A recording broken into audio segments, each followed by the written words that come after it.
So far, we've looked at attacks that are sort of old school. They are attacks that were invented in the 1980s and 1990s, and they no longer, at least when we're talking about the remote case, right? So the Kevin Mitnick case, if you want, no longer work today. You can no longer guess the initial sequence number. So let's now look at some more modern attacks. And the first attack that we're going to look at is a really cool attack that was published in 2016 at the Unix Security Conference. And it illustrates a number of interesting things. So the title of the paper was Off-Path TCP Exploits, Global Rate Limit Considered Dangerous. And it indicates that it's an off-path attacker. So we're worried about an attacker that is not anywhere in between the two communicating parties. There are two communicating parties, and we don't know whether or not they're communicating. We don't know the sequence numbers. We don't know the port numbers that they're using, so the source port numbers. We know nothing about the communication because we're blind. So the attacker is blind to all of this. It doesn't have visibility. It cannot eavesdrop. Okay, and it's an interesting attack for two reasons. Well, it's an interesting attack also because of the effect, but it's also interesting for two other reasons. And the first one is that it's a side channel vulnerability, and we haven't discussed side channels yet. It's a nice illustration of a side channel attack. And the second reason is that it's a nice illustration of a security measure that actually made things worse. So they were trying to fix a security problem, and in doing so, introduced a much bigger security problem. This is not the only instance of such a broken fix. Okay? It's very difficult sometimes to fix security problems because the consequences of the fix might be, subtle, as we shall see in this particular case. So what the attack allows you to do is, if you have two arbitrary hosts communicating on the internet, and at least one of them has the appropriate version of Linux, you can infer the existence of communication between the two communicating parties. You can infer the source ports that they're using. You can infer the sequence numbers that they're using. And you can infer the acknowledgement numbers that they're using, all from an off-path position. So somewhere remote, somewhere away from these two communicating parties on the internet. Isn't that cool? Okay.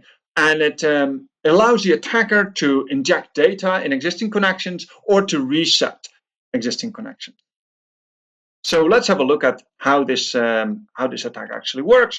And first thing we do is look at the threat model. So the threat model, as mentioned, is that there are two communicating parties, and there's an off-path, a blind off-path attacker. So you don't know anything about the packets that are transmitted between the client and the server. Okay, no eavesdropping.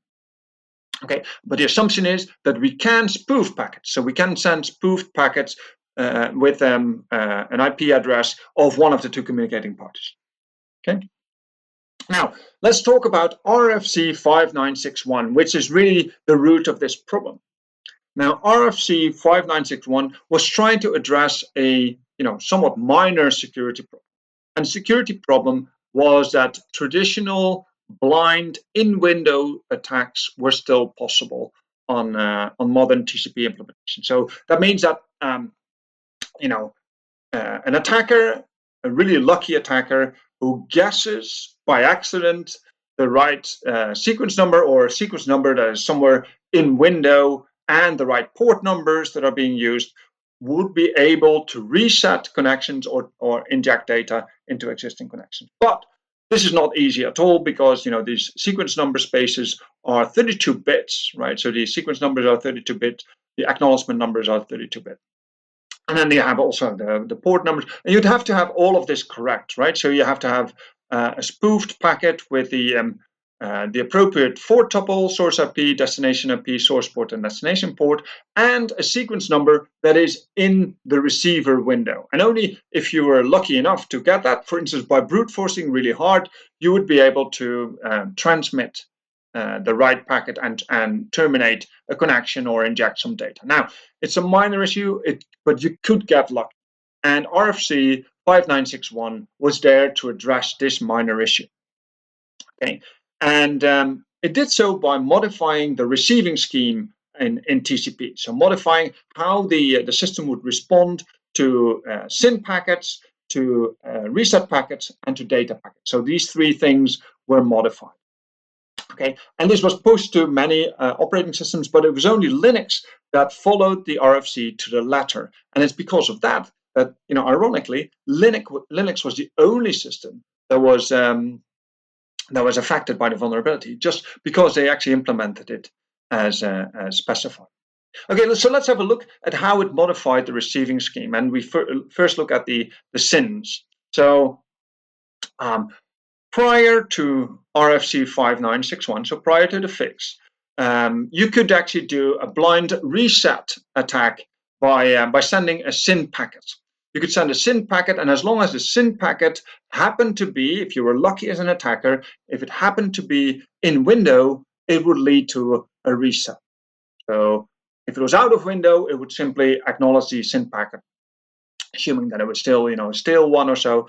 But if it was in window, it would lead to a reset of the connection, because the assumption was it must have been the case that the remote side has lost the connection and is now trying to re-establish a new connection, re-establish the connection. So that was the assumption, and that means that this is the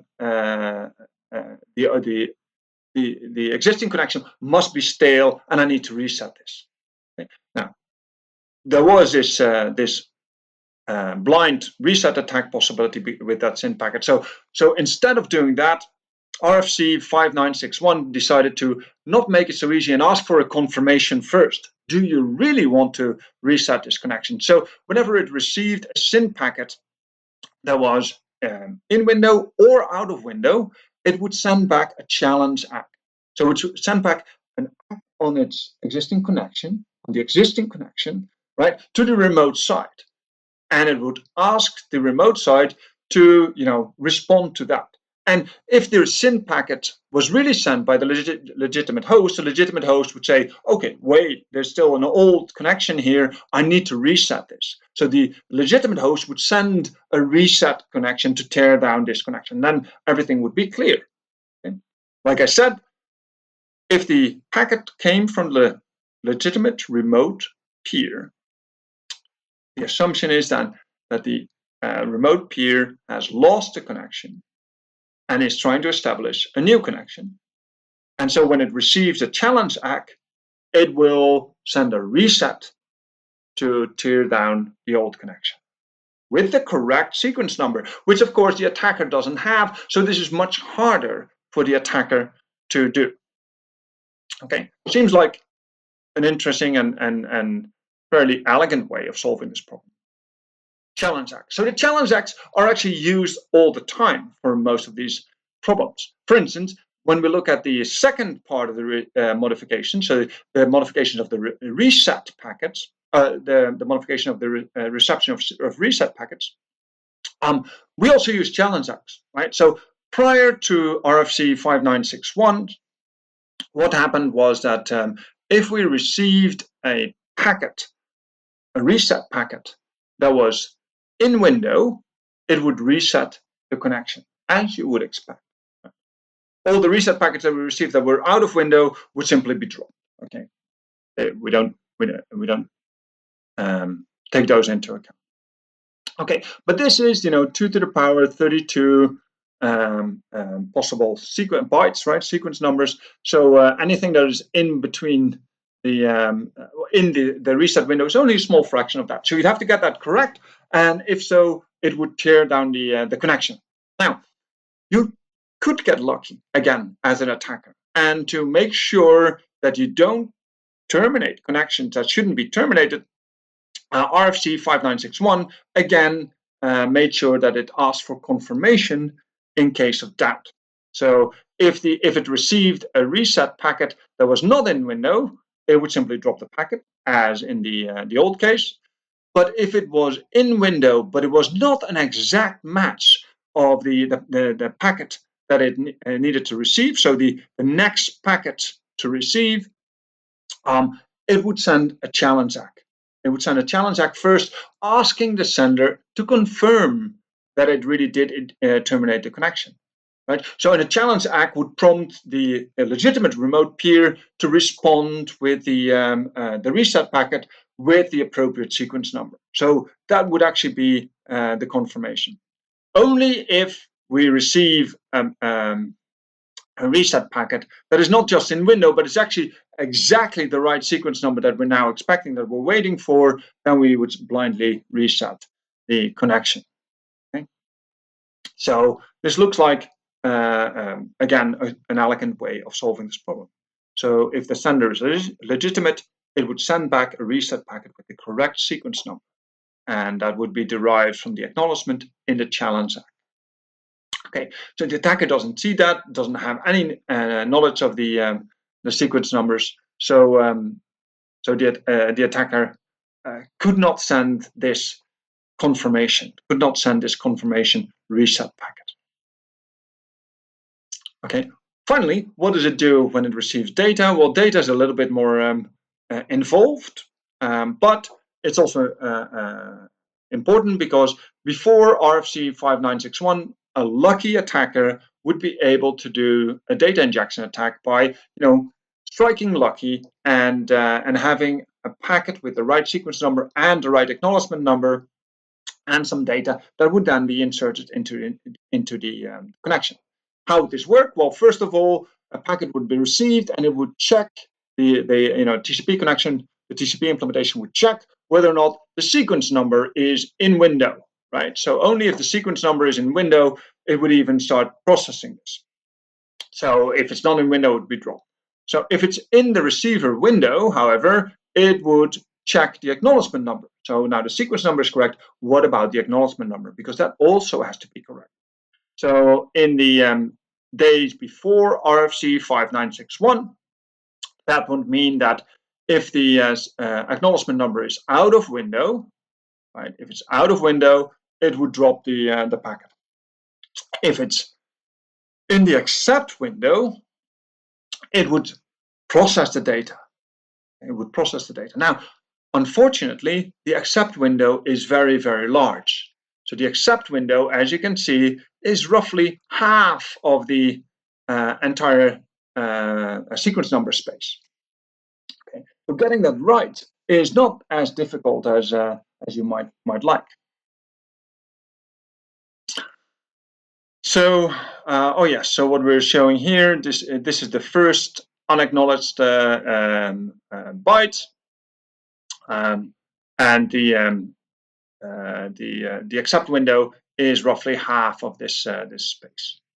Okay, so the acknowledgement number is considered valid if it's in this really wide range, running from the first unacknowledged byte minus 2 to the power 31 minus 1 up to the send next.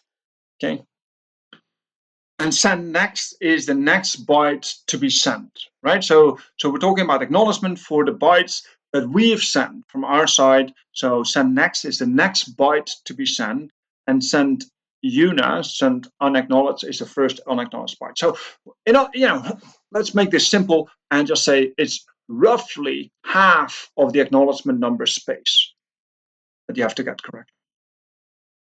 Getting that right is doable.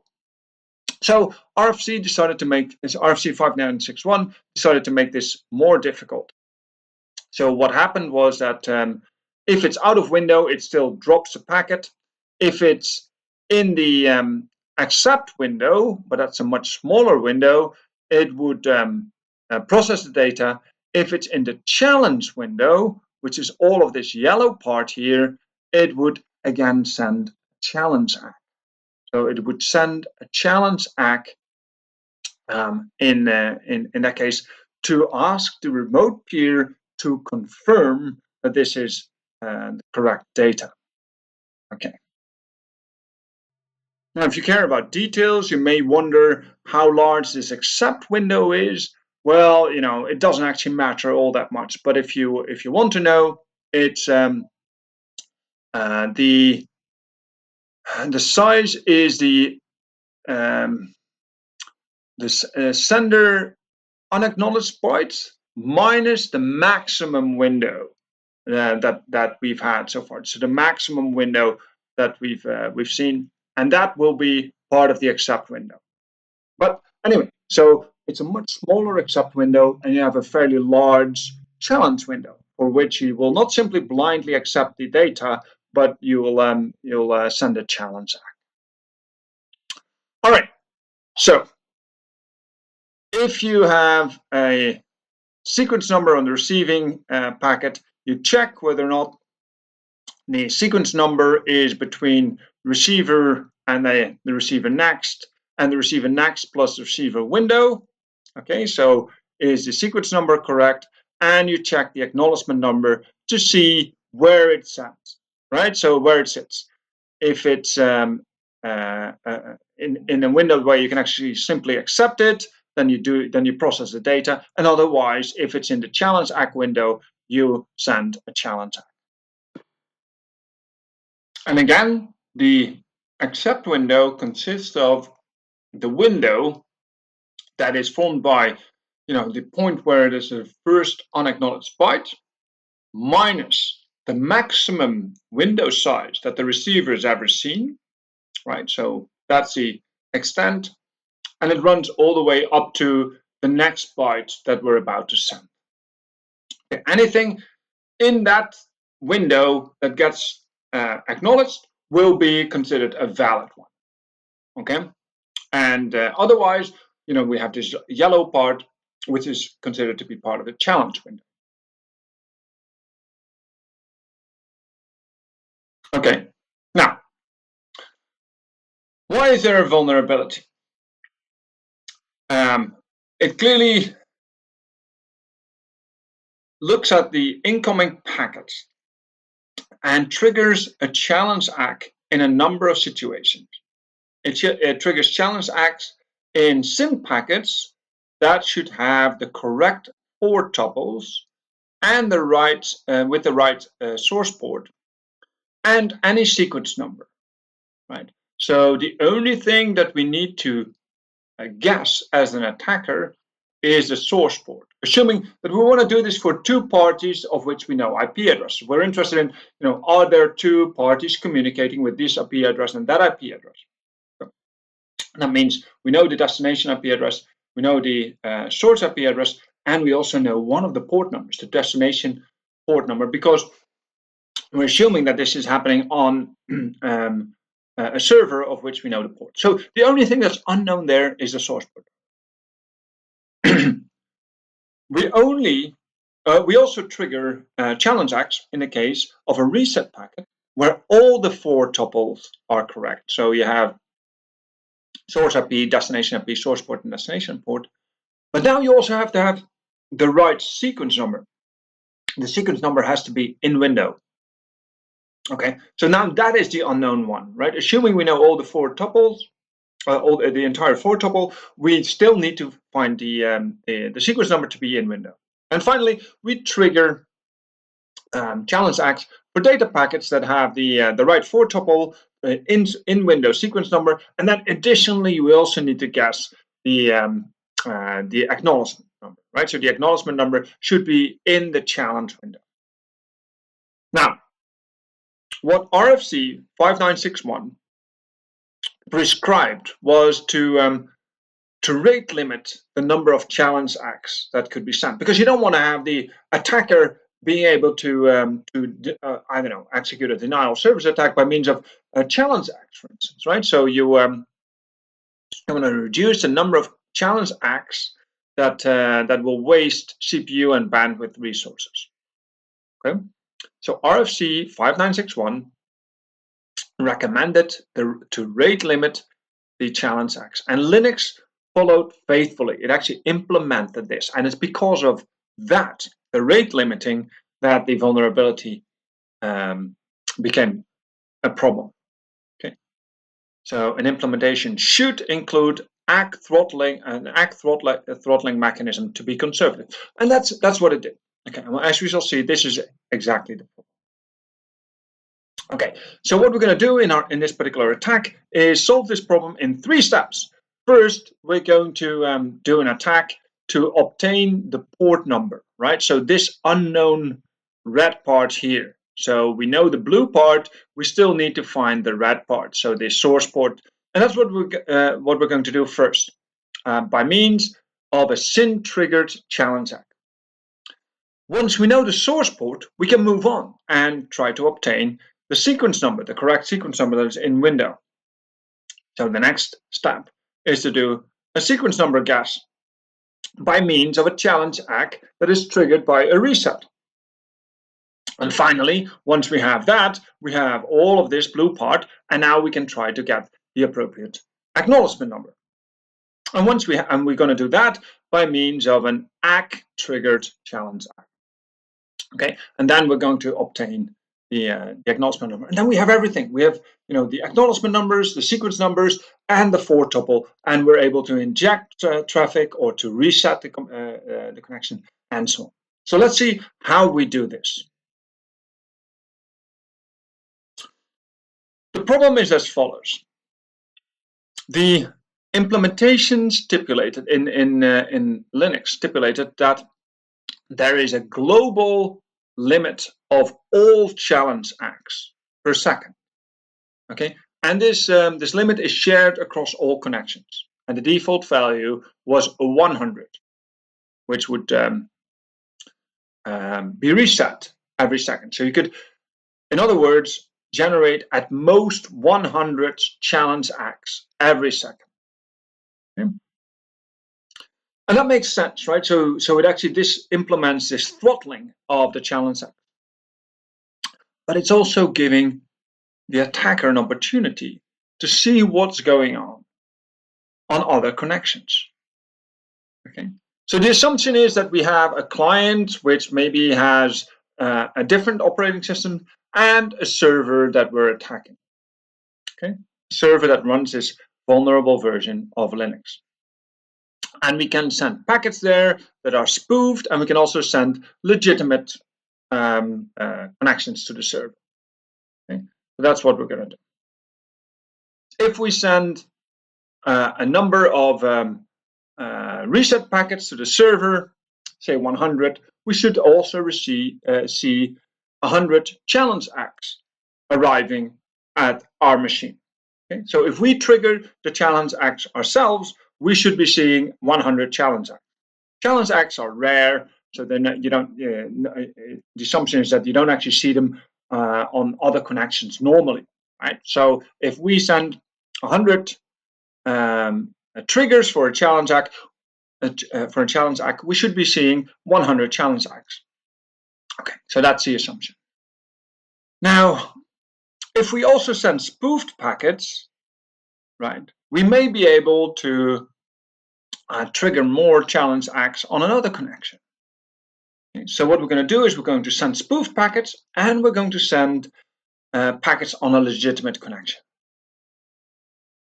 And what we're going to do is to do a guess and then check method. So we send spoofed packets with the guessed values that we're looking for instance, with a guess for the source port that we were looking for. Okay. Because if it's a correct guess, we're sending a spoofed SYN packet with the client's IP and a guessed source port. So we're spoofing, pretending to be the client, okay, to the server. And if we guess the source port correctly, this will lead to a challenge ACK being sent to the client. Remember, that's what would happen in the case of a SYN packet. It would always lead to a challenge ACK. And that means that on our own connection, even if we send 100 reset packets, we would only see 99 challenge ACKs because one of them has been consumed for this one.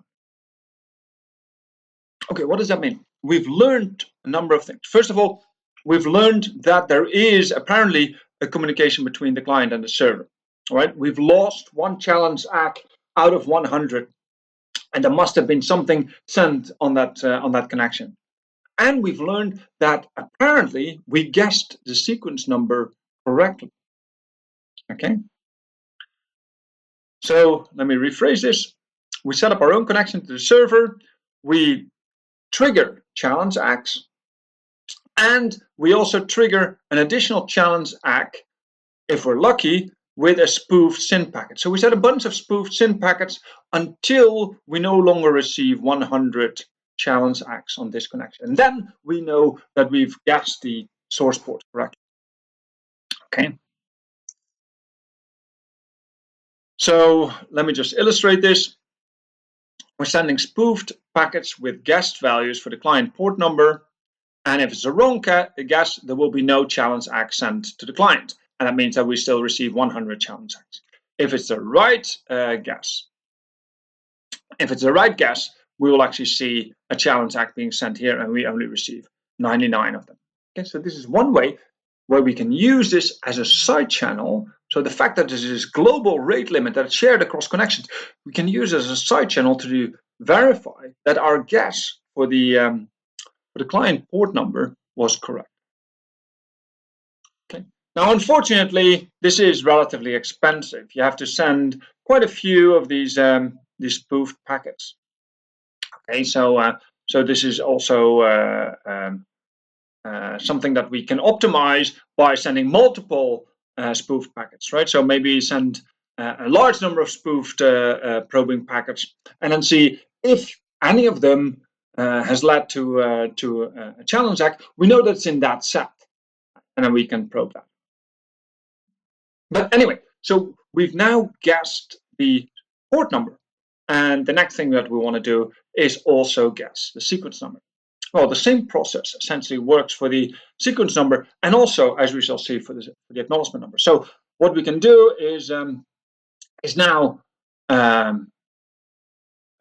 send spoofed reset packets with the appropriate client IP, the known source port, because now we know this, and you know, of course, the destination port and destination IP, and a guess for the sequence number.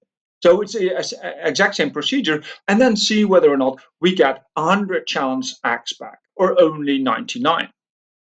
Okay, so if the sequence number is in window, a challenge X will be sent. Okay, so we do this either depending on what we're looking for with the sequence, or we're doing it with spoofed ACK packets, depending on whether we're looking for the sequence number or the acknowledgement number. Okay. And in the case of looking for the sequence number, we're sending spoofed reset packets and 100 legitimate reset packets, and see and count how many challenge X we're getting back. In the case of looking for the acknowledgement number, we send a spoofed data packet and 100 legitimate reset packets, and again to count how many challenge X we get. So the procedure is constantly exactly the same.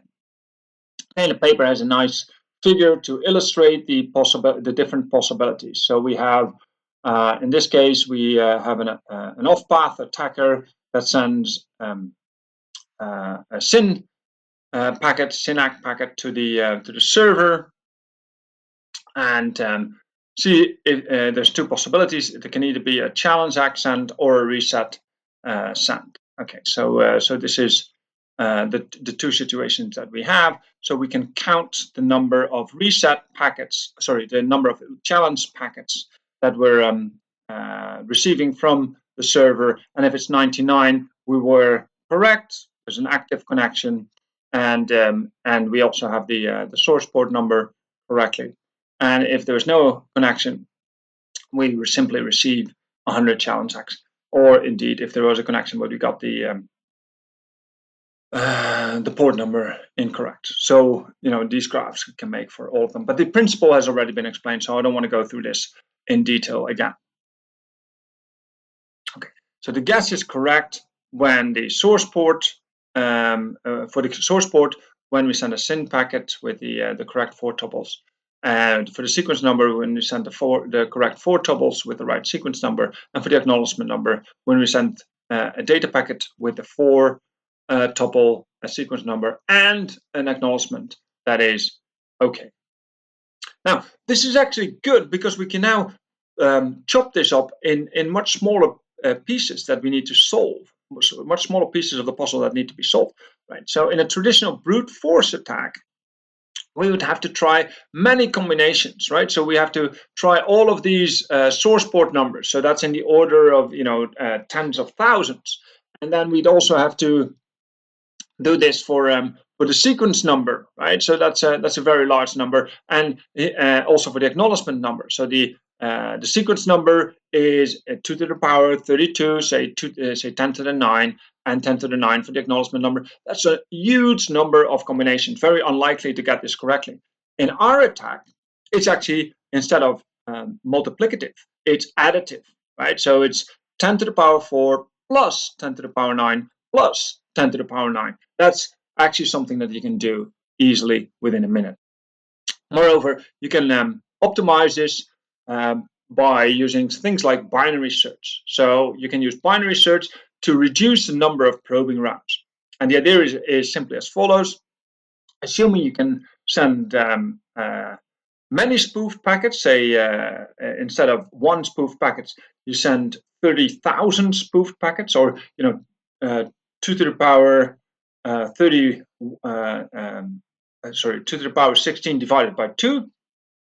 If you want to know the source port numbers, so half of all the possible source ports that you can guess, you send at the same time, and you see if you actually get a signal, right? So if the number of challenge acts gets reduced, if you receive 99 challenge acts, and if so, it means that you at least had the right value in that enormous set of say 30,000 that you were guessing, and that means that you can now take half of that again and do the same experiment. And if you get a signal again, you know that it was in that half of the pack. And you can keep doing this by dividing the set by 2. So it's a binary search to find the right value.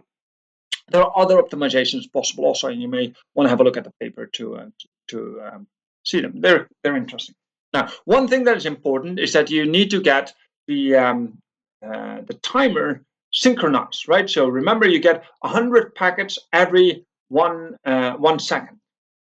But when do you start counting, right? So you have to make sure that your notion of the second is the same as the server. Okay. So so all the spoofed and the non-spoofed packets must be within this same 1 second interval. Because if you actually straddle the boundary between 2 seconds, right, you may not get the same number of challenge acts, or you may get 100 challenge acts regardless, because the other challenge acts are counted in the next interval. Okay, so this is very important to get this right. Now, to synchronize, there are different ways in which you can synchronize these machines, and it's potentially really simple. What you can do is partition 1 second on your machine into 200 time slots.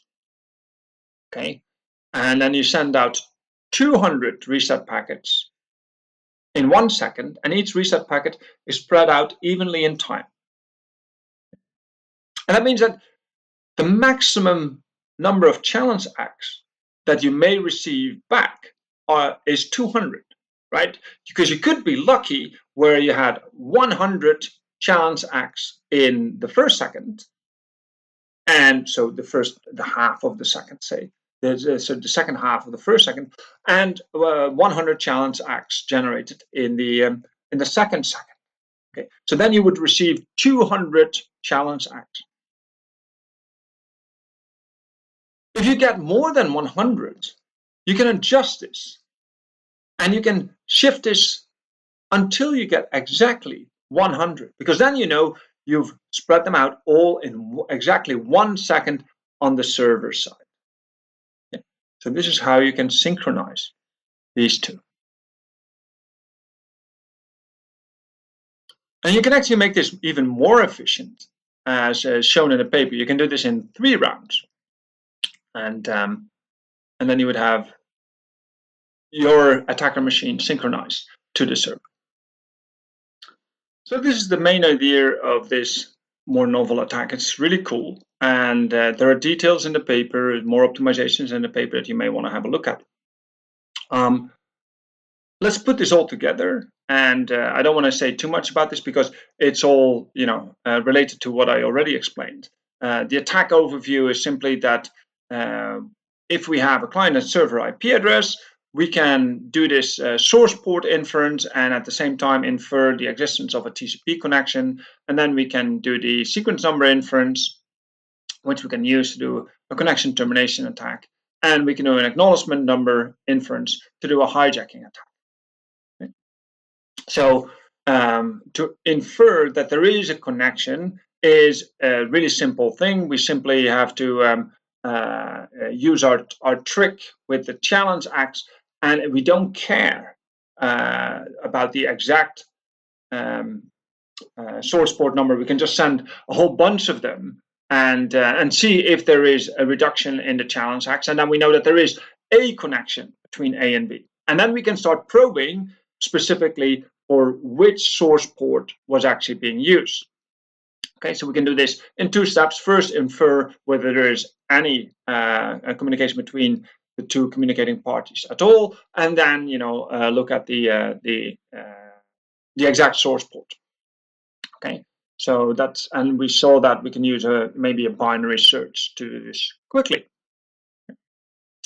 To do a TCP termination attack, we need to have a reset packet with the exact match for the sequence number. Now, that is part of the protocol. So that's a little bit more complicated because so far we've only found sequence numbers that are, in the right window. Okay, so now we can only do a reset if we have an exact match. So how do we find an exact match? So we have to probe a little bit more, right? So we can simply assume there's an initial window size and probe around that, and we simply have to brute force maybe a much smaller portion, right? So this is much more scalable than doing a binary search or an entire search on the entire space. Okay, so we know that the window size is not going to be 2 to the power 32 or half of that. Okay, so the sequence number should be in window. We don't need to probe all of the sequence numbers. We can limit ourselves to all the possible windows. Okay, and then we partition the entire space and then probe. So that's what we do. And once we have that, then we know the exact sequence number, and we can send a reset packet and terminate the connection. Okay. Yeah, this is just explaining that in a little more detail.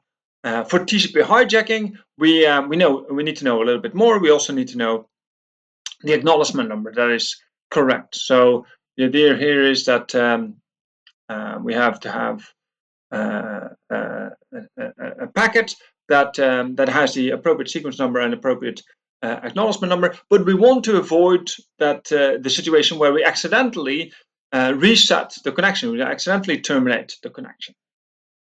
And this will happen if we send a reset packet with the correct, send a SYN packet with the appropriate sequence number that is in window, because then it will reset the connection. So what we can do is make it a little bit more complicated. We locate roughly the sequence number to be in window rather than the exact value. And then we use data probing to infer a rough acknowledgement number an acknowledgement number that is in window. And then we use data probing again to infer the exact sequence number.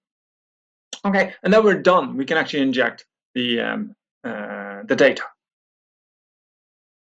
Now, clearly this is a cool attack. Unfortunately for the attacker, it's now been fixed. It's been patched in Linux version 4.7 in July 2016.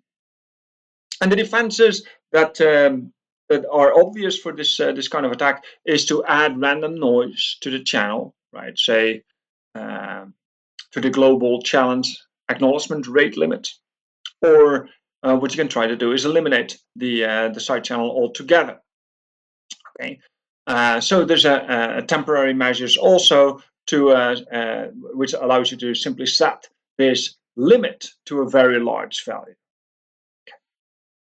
Now, this problem has been fixed, but what we're going to see now is that this is not the end of the story. There's a follow-up attack, and this is something that was researched in 2020. Okay, so this is a much more recent piece of work which builds on this previous attack, and shows that there is still a possibility to do off-path TCP connection hijacking. Really cool, and that's the topic of the next video.